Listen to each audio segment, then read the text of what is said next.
బోధించడానికి ఏమీ లేదు, ఎవరూ లేరు. లౌకికపరమైన సలహా సూచనలు ఏ విధమైన తరగతుల వారికి చెప్పటానికి వీలు లేదు. ఎందుకంటే తమోగుణ స్వరూపులు చెడు కర్మ తలపెడతారు ద్వేషం పెంచుకుని. రజోగుణ స్వరూపులు చెడు మాటలు మాట్లాడుతారు, దూషిస్తారు విరోధంతో. సత్వగుణ స్వరూపులు బాధపడతారు మనసులో, ఏంటి ఇలా చెప్పారు అని.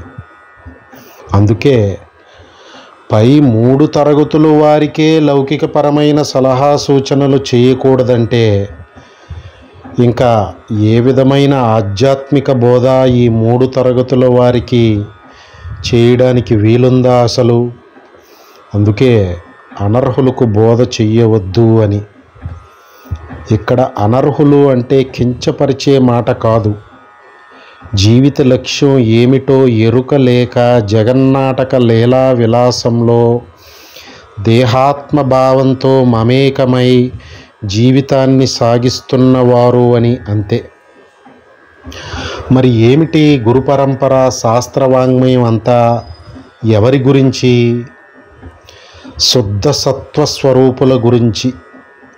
వైరాగ్యంతో పరితపిస్తూ గురువు అన్వేషణ చేసేవారికే సమస్త గురుబోధ అంతా. వీరికి కూడా సూచనే, అంటే మేలుకొలుపు.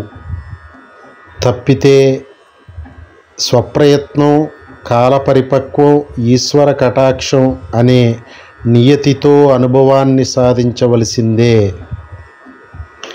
అయినా ఇంకా లోతుగా సత్యాత్మపరంగా సమన్వయం చేసుకుంటే చెప్పటానికి ఒకరు, చెప్పించుకోవడానికి మరొకరు ఉన్నారా?